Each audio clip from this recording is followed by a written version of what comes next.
Welcome in. Appreciate you spending a few minutes of your day with us. As we roll into the Christmas season, we're going to slow things down just a bit and bring you a best of edition of the show today. Some of the conversations, moments, and commentaries you told us you really liked and stood out this past year.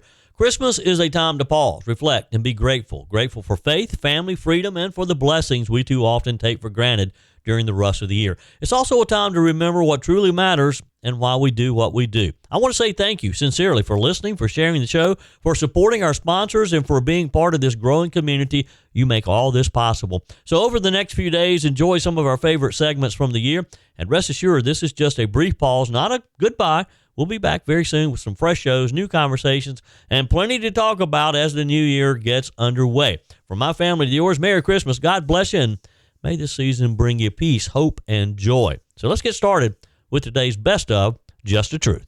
President Donald Trump unloaded on CBS in 60 Minutes yesterday, insisting its new ownership is, quote, no better than the previous regime after Leslie Stahl's Sunday interview with Representative Marjorie Taylor Greene, whom the president has called a traitor during their recent feud. We have all the details on that. New York City Mayor-elect Democrat Socialist Zohran Mamdani is starting to build his leadership team, and you're not going to believe one of his top picks for his mayoral transition committee on the criminal legal system.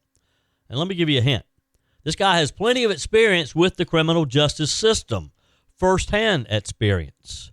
Treasury Secretary Scott Bessent has predicted the U.S. will end the year with 3% real GDP growth as President Trump prepares a national tour to promote his economic successes before the 2026 midterms. U.S. Immigration and Customs Enforcement, ICE, is warning that Illinois officials are releasing violent criminal illegal aliens despite active immigration detainers, a move the agency says is putting the public at risk. And according to a civil rights group, several civil rights groups actually, in a recently filed federal lawsuit, a South Carolina law meant to prevent election fraud is actually making it harder for people with disabilities to vote. I shared with you some of the highlights from the 60 Minutes interview with Marjorie Taylor Greene on Sunday. Well, it appears we got another media firestorm brewing here in Washington. Once again, CBS, 60 Minutes are right at the center of it. And if you thought President Trump was just going to let this one slide, well, you haven't been paying attention these last few decades, have you? It all stems from Leslie Stahl's weekend interview with former or soon-to-be former Congresswoman Marjorie Taylor Greene. She'll be resigning effective in early January. She has called her, President Trump has called her a traitor. She's apologized for her role in toxic politics, and now, during this 60 Minutes interview, pours gasoline all over the situation. I'm going to ask you about this almost solid support he has among Republicans in Congress. Is there in that support fear? Does the support come about because they're afraid that they'll get death threats? I think they're terrified to step out of line and get a nasty Truth Social post on them. Yes. And they're watching what happened to you? Yes. Behind the scenes, do they talk differently? Yes. How? Oh, it would shock people. Well, let's shock people. Okay.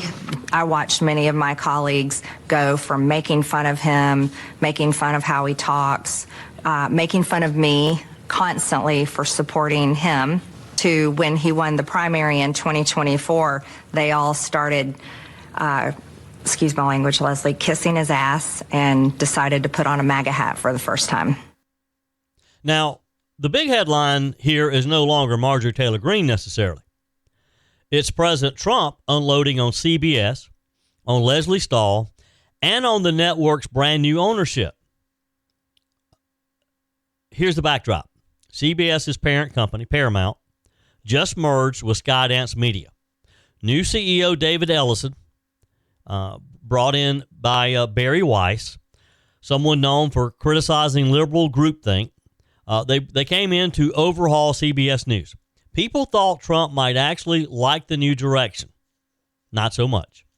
On Truth Social, President Trump said the new ownership is, quote, no better than the old guard. He accused the network of allowing a hit job by Greene, but also took aim at Leslie Stahl personally. saying that she still owes him an apology for her infamous 2020 interview when she dismissed the Hunter Biden laptop scandal on national television. You remember that moment? Trump says Biden was involved in a massive scandal. Stahl responds, he's not. We can't air things we can't verify. Well, we all know how that played out, don't we? Turns out the laptop was in fact real. The emails were real. And the media had to quietly correct themselves, although Stahl never apologized. And President Trump isn't letting go of that. So he wrote, they are no better than the old ownership. Since they bought it, 60 Minutes has actually gotten worse. And he demanded, in all caps, a complete and total apology for Stahl's handling of the laptop story. Now, this is classic Donald Trump. Not just hitting back, demanding a correction, a retraction, accountability, something the legacy press rarely gives him. But then he comes out after Marjorie Taylor Greene, or Marjorie Trader Greene, as he is now dubbed her. He didn't spare MTG. He said, Marjorie is not America First or MAGA. Her new views are those of a very dumb person. He called her performance on 60 Minutes poorly prepared and said she made really stupid statements. Now, as you know, this is a pretty stunning turn, considering that Marjorie Taylor Greene was once one of Trump's fiercest defenders on Capitol Hill. But in politics, especially 2025 politics, loyalties seem to change pretty quickly. You never know which direction someone's going to take. And boy, this whole thing with Marjorie Taylor Greene and Trump has just gone sideways real quick, hasn't it?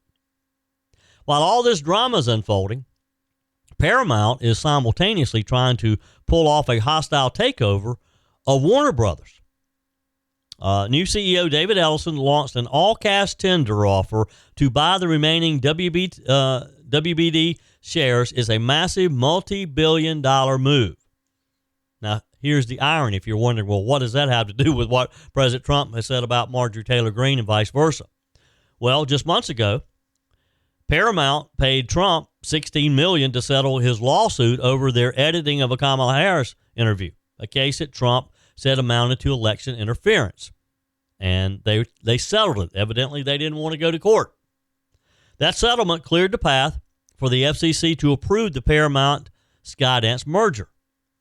Now we're seeing the first major clash between Trump and the newly configured CBS News, and it's clear the truce did not last very long. This isn't just about Trump venting on social media.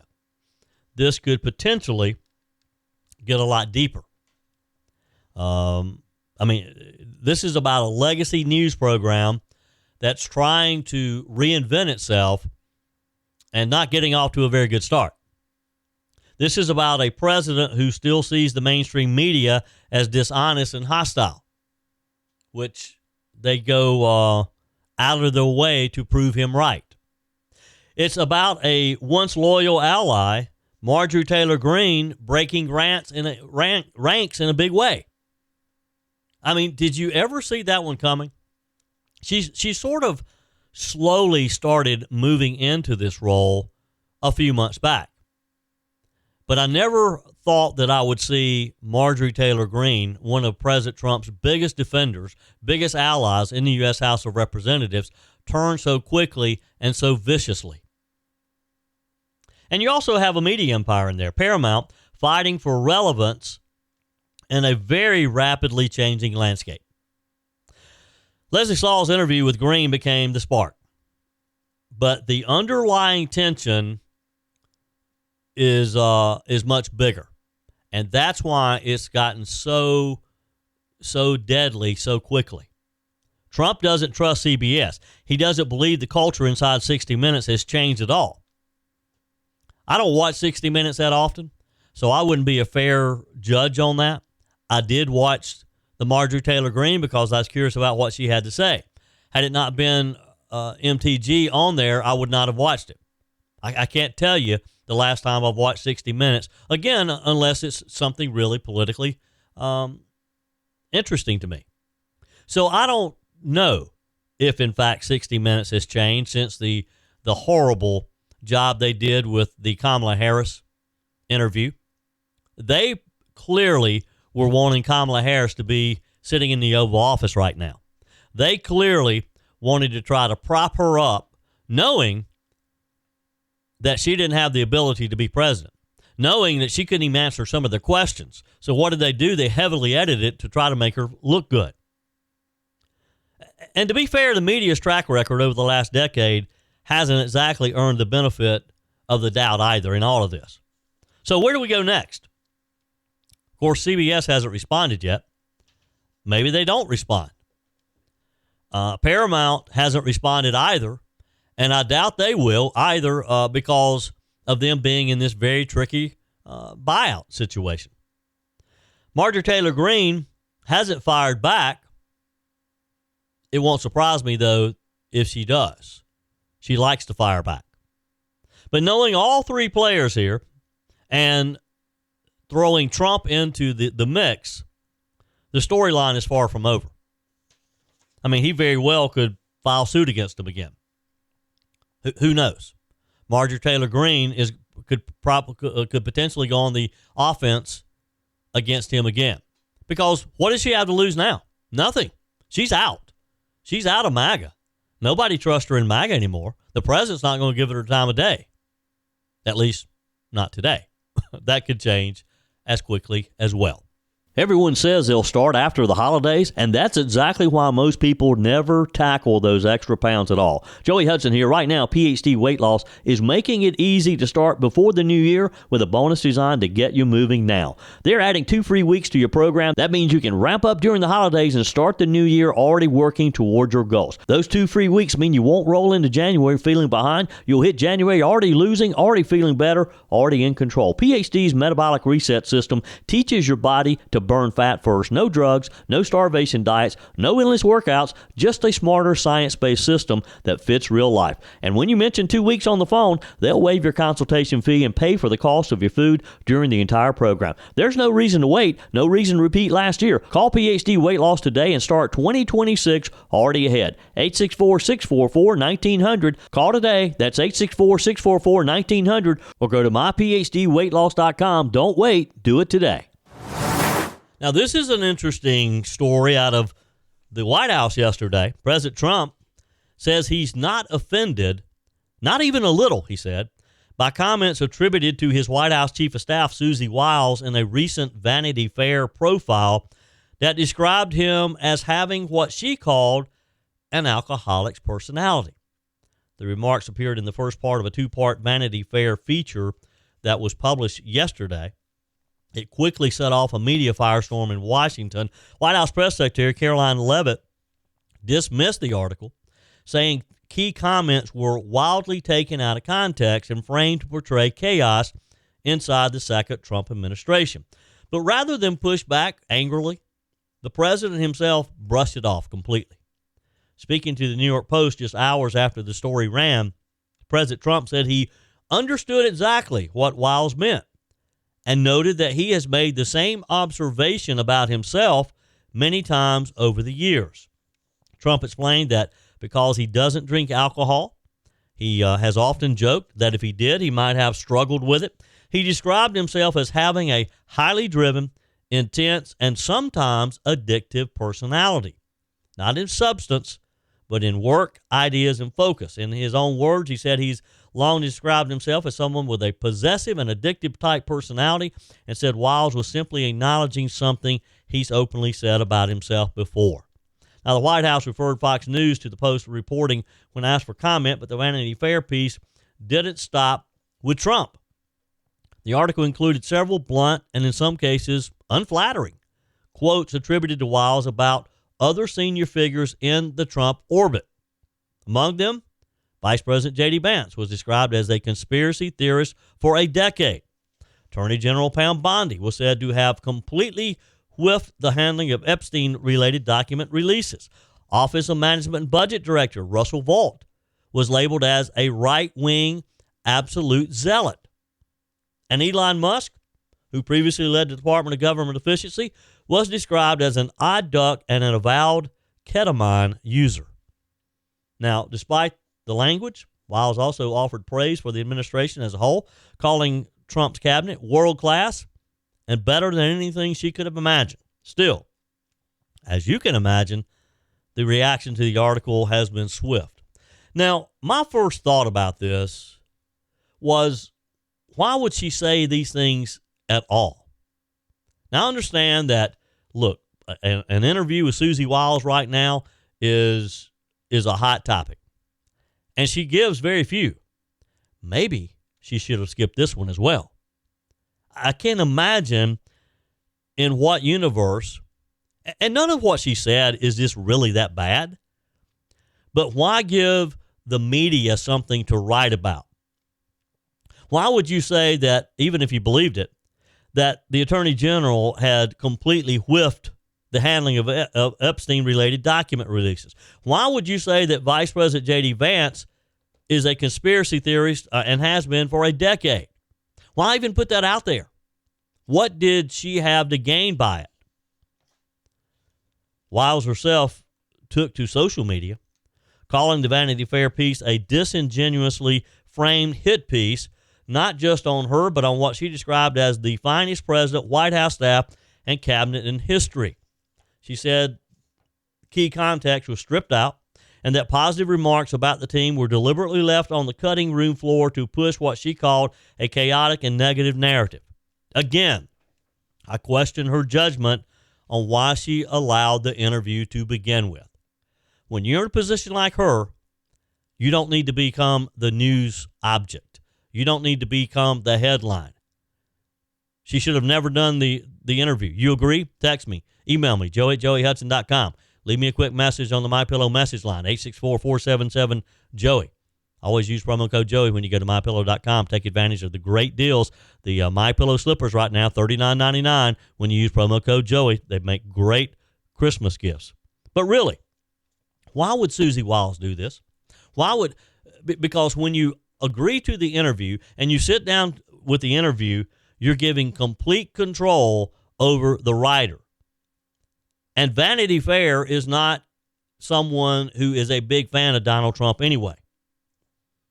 Vice President J.D. Vance addressed the comments during an event in Pennsylvania, saying he and Wiles have actually joked privately about the conspiracy theorist label. Vance quipped that sometimes he is a conspiracy theorist, but only when the conspiracy turns out to be true.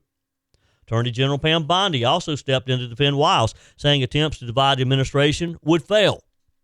Bondi said the team is united, describing the administration as family, and warning that efforts to undermine President Trump's achievements will not succeed. Russell Vought likewise came to Wiles' defense, calling her an exceptional chief of staff and saying this has been the smoothest, most effective period he's experienced working under Trump across both administrations. Secretary of War Pete Hegseth went even further, accusing the left of following a familiar playbook, attacking effective leaders to weaken the administration. Mr. Hegseth called Wiles the most trusted, professional, and effective chief of staff of his lifetime. Again, I question why she put herself in that position. Why give them the opportunity? Because you got to know Vanity Fair is not going to be fair. There's nothing fair about Vanity Fair when it comes to the Trump administration. United Nations Ambassador Mike Waltz, who previously served as National Security Advisor, praised Ms. Wiles as calm under pressure, results-focused, and one of the most effective political operators he's ever known. And the list goes on. Treasury Secretary Scott Bessent added his voice, calling Wiles the single most effective operator he's ever worked with, praising her loyalty, discretion, and relentless focus on results. Bessent argued that the Vanity Fair portrayed highlights exactly why, in his words, the chattering classes lose their minds as the administration continues to notch wins for the American people. As of now, neither Elon Musk nor Condé Nast, which owns Vanity Fair, has responded publicly to requests for comments. What's clear is that instead of igniting division, the Trump administration claims that they're all on the same page. Your comments are welcome on the Furman Ford text line, 864-477-JOEY. That's 864-477-5639. Emails always welcome, joey@joeyhudson.com. Speaking of the Furman Ford text line, it's never been more important to support locally run businesses owned by people who actually live here in the upstate. let me take a minute to talk with you about our friends at Furman Ford. If you're looking for a new vehicle, maybe a great pre-owned vehicle, one you could trust, or maybe you're looking to order that special vehicle. Either way, if you want a new one, a brand new one, or a pre-owned that you can trust, the folks at Furman Ford, they're there to help you. Their name is on the sign because their name is on the line, because every single transaction is important to them. Jim Furman, Matthew Furman. They do business the right way.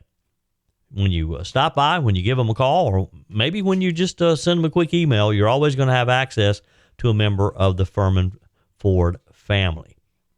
And by the way, they also offer great service, and you're not going to have to wait weeks and weeks to get it done. And you do not have had to purchase your vehicle at Furman Ford. Doesn't even have to be a Ford. They service all makes and models. Visit my friends at Furman Ford online at furmanford.com, furmanford.com. On the text line, Faye writes, Joey, one of your listeners said he wasn't going to vote again. I'm begging folks not to do that. The reason Mamdani won in New York is because American-born voters did not vote. Mamdani was elected by foreign-born voters, and a new poll for right now indicates that 51% of young voters want a communist government in 2028. Heaven help us. We can stop this if we make real effort and go vote. You're right, Faye, and I said that at the time. I think it was my buddy Tony who said that, if I remember correctly. Tony said he's just so frustrated he's going to give up. He's just going to stop voting because his vote doesn't count. Every vote counts. Thank you for your text, Faye. The story out of Minnesota keeps growing every day, because what we're looking at here is not just another case of government waste. This is a massive fraud scandal shaking the political ground under Governor Tim Walz. And now, two of the most powerful entities in the federal government, the House Oversight Committee and the U.S. Treasury Department, have officially launched investigations into Walz's role in what may be the largest COVID-era fraud scheme in America. And folks, the numbers here, they're jaw-dropping. They're amazing. More than $1 billion, with a B, stolen from a program that was supposed to feed kids during the pandemic. Money meant for children. And prosecutors say that instead it ended up in luxury homes, fancy cars, overseas real estate deals, even according to investigators, flowing to al-Shabaab terrorists in Somalia. Funding terrorists with COVID money. So what happened? A Minnesota nonprofit called Feeding Our Future was supposed to distribute food to aid low-income kids. Instead, prosecutors say they created fake meal sites, fake invoices, fake attendance sheets, and then funneled money to themselves and their friends. 78 people charged. 59 have been convicted. Lavish homes purchased abroad. Millions moved out of the country. And the big question is, how did this go on for so long? Right under the nose of the state's highest officials. Wow. Tim Walz, House Oversight Chairman James Comer, did not mince words, saying that Walz failed to act after repeated warnings. He told the New York Post, Governor Walz was warned about massive fraud, and he failed to act. Whistleblowers were retaliated against.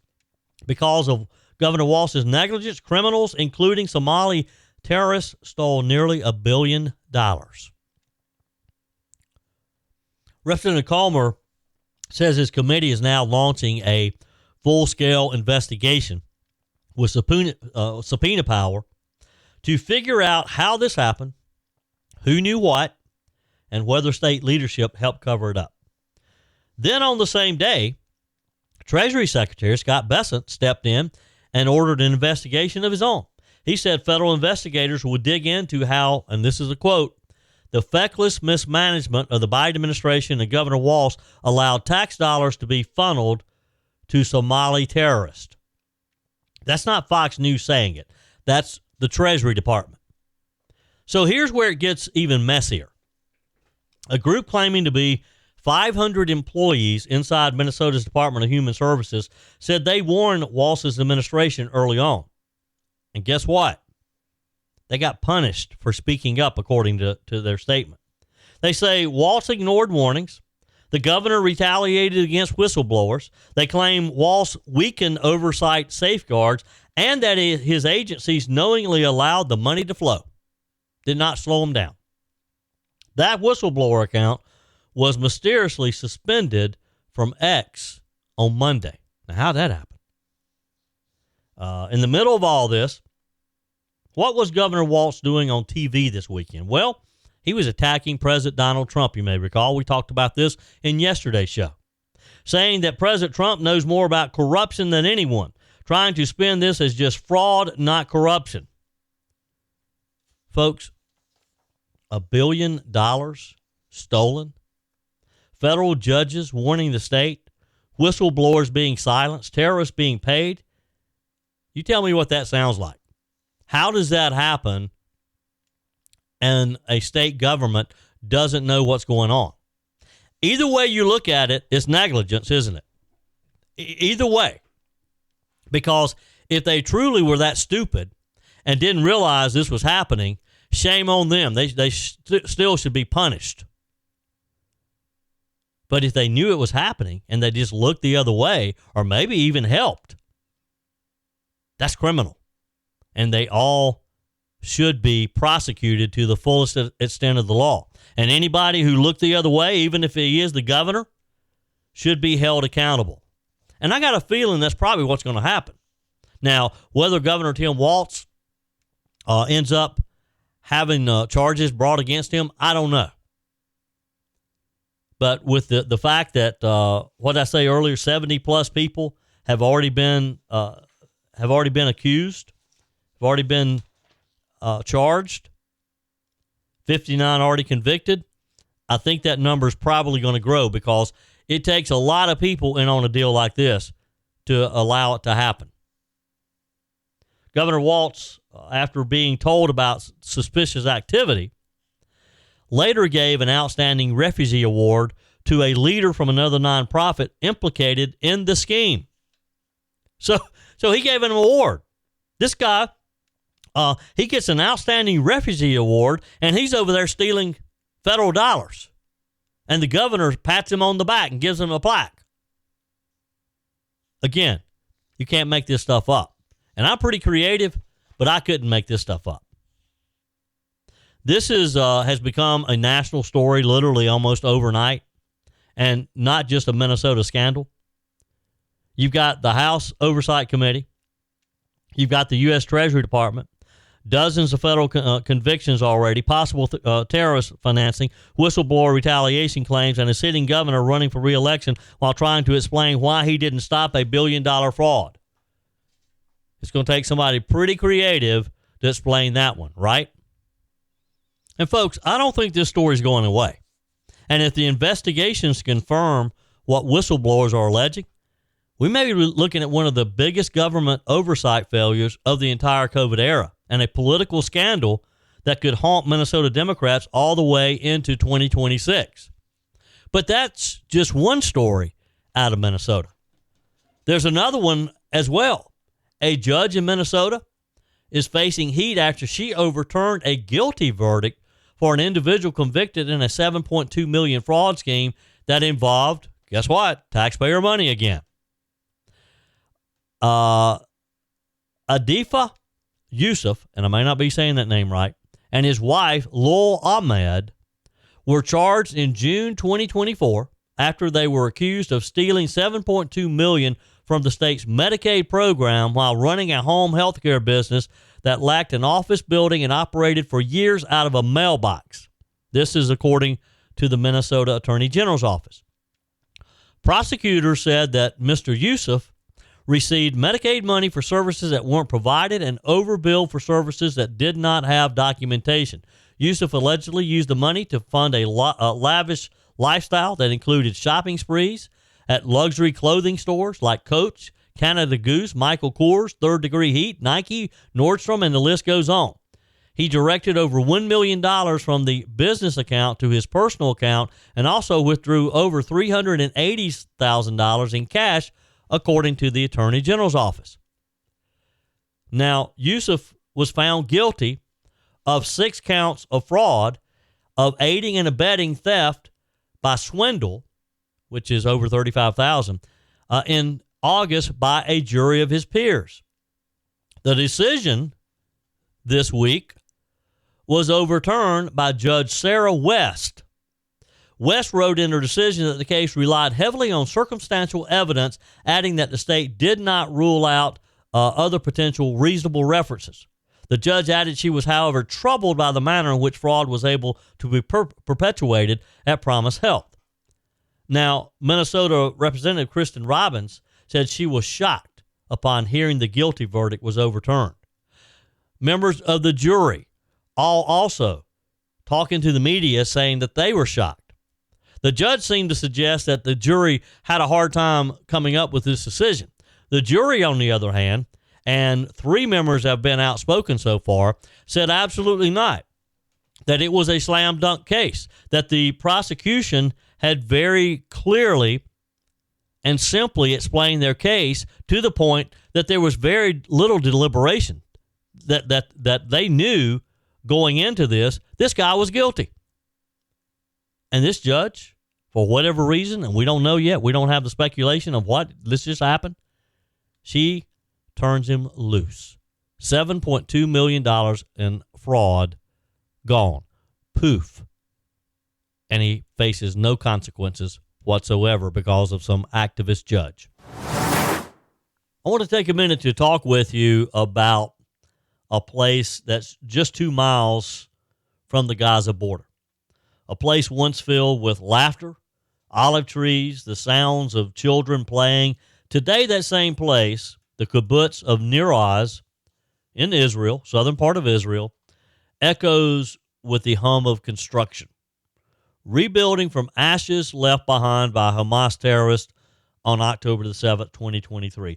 It's been more than 2 years since that very dark morning when Hamas militants invaded Nir Oz, murdering, kidnapping over 100 of its residents.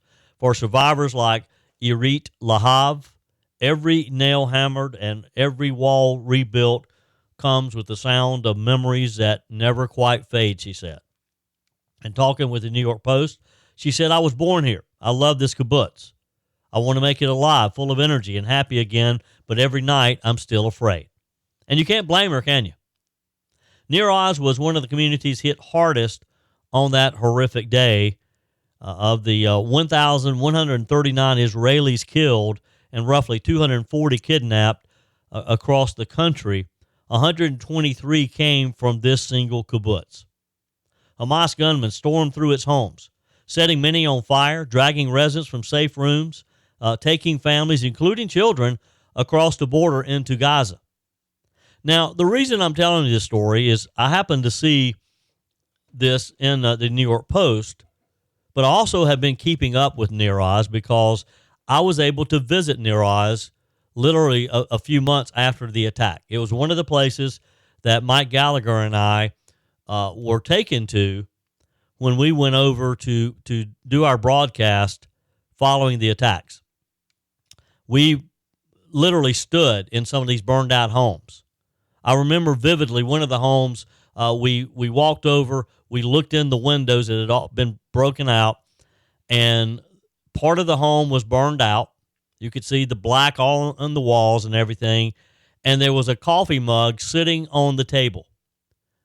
And I thought somebody got up that morning, had their cup of coffee like they normally did, and did not get to finish it. This lady, Lahav, recalls how soldiers couldn't even reach Nir Oz until that evening, hours after the bloodshed began. By then, the damage was unimaginable. We've heard a lot of talk about the music festival. Nir Oz was attacked, one of the first places attacked, even prior to the music festival. Today, the scars are everywhere.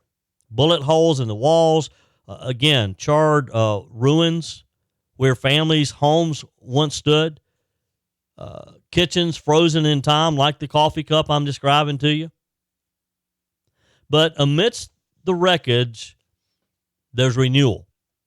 14 families have returned. 10 new homes are being built for 30 young couples waiting to come back. Others live temporarily in classrooms or community centers, anything that's still standing. Lahav says 60% of the houses are total loss, completely burned down, so even those who want to come back need to renovate. It's one house at a time, one act of defiance at a time. For Irit Lahav, coming home wasn't easy. She told the New York Post about her parents, how they had helped found Nir Oz decades ago. After her house was rebuilt last May, she moved back alone, the only soul in her neighborhood. She told reporters, even if I would shout, nobody would hear me. Imagine that, living alone in the ruins of your childhood community, haunted by the memory of neighbors who were murdered, and yet you determine you're going to rebuild your community. Lahav describes her nights now, locking doors again, closing every window, checking over her shoulder, not for missiles, but for the fear that the terrorist might return. I don't know how you do it, honestly. And again, she can look just across the field and see the fences going into Gaza. The Israeli government has allowed Lahav to keep both her home in Nir Oz and a small apartment an hour or so away in another village, just in case she needs to escape. She admits, she says, it's been 6 months and I'm still afraid every night. Would I want to live in a place where I'm scared all my life? What kind of quality of life would I have? The question, can I ever feel safe again? And that's a valid question for her. The Trump administration's new peace framework for the region offers hope, but its success depends on Hamas's actually disarming, something that hasn't happened yet. Every day, IDF soldiers confront incursions from armed militants trying to sneak past the separation line. So while rebuilding continues in Nir Oz, security remains fragile, and the emotional wounds even more so. Again, I can't imagine it, what those poor people went through, and to move back there knowing that across the field you've got terrorists still who have not disarmed yet. Before the massacre, Lahav wasn't just a resident. She was a bridge builder. She volunteered to escort Palestinians from Gaza to Israeli hospitals for medical care. She believed deeply in peace and shared humanity. That belief, of course, was shattered on October the 7th. She said, I thought the people over there, the Palestinians, are good people like me. Now, after October the 7th, I understand they really, really hate us.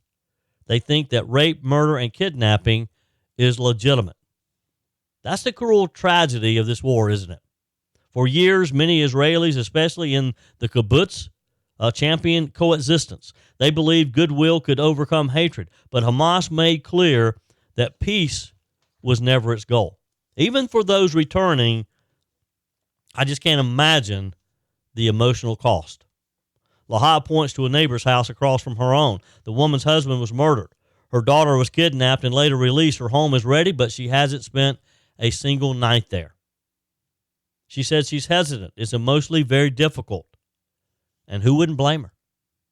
I mean, it's like waking up from a bad nightmare and realizing it really wasn't a nightmare. It happened. It was reality. Still, she says that she finds small reasons to stay. The trees. She said, I love the trees. Used to be one of the 14 botanical gardens of Israel. Now it's difficult to see, but it was very beautiful. And I can see that. I can understand that because it was. It was a beautiful area. A lot of growth. It was a farming area. You saw these huge fields of crops that when we were there had just been deserted. There was nobody there to work them. Those trees, she said, were planted by her parents when Nir Oz was founded. They've outlasted rockets. They've outlasted invasions. They've outlasted many, many tragedies, and this most recent one, of course, the biggest. And maybe that's what Nir Oz represents today, a living symbol of resilience, a reminder that even when evil tries to wipe you out, faith and courage can take root again. Maybe so. I hope that the people of this kibbutz can find a way to make it back to their home and to live comfortably again. That would be my prayer for this kibbutz near Oz. Keep them in your prayers as well. That's it for today's edition of Just the Truth. Thanks for joining me in the PhD Weight Loss and Nutrition Studio. To lose weight for the last time, visit myphdweightloss.com. If you haven't joined our mailing list yet, visit my website, joeyhudson.com. Just click on the Connect with Joey button so that you can receive our emails and the most up-to-date news. Also, find me on YouTube. Be sure and like, subscribe, follow me on my YouTube channel. Just search for Joey Hudson. Appreciate you spending a few minutes of your day with me. Be sure and forward this edition of Just the Truth to some friends. Just click on the share button. Send it to a few of your contacts, because if we're going to build our community and if we're going to win in November, we got to build an army of conservatives. The way we beat Joe Biden is through educating people, and no better way than encouraging them to listen to Just the Truth. Hey, keep those comments coming via the Furman Ford text line, 864-477-JOEY, 864-477-5639. Your emails always welcome as well. Joey@joeyhudson.com. Don't forget to take advantage of the MyPillow special, $25 for the My Towels 6-piece towel set when you use promo code Joey. Just go to mypillow.com. Always use promo code Joey. We're back again tomorrow. Hope you will be too. Remember, God's got this. He's still in control.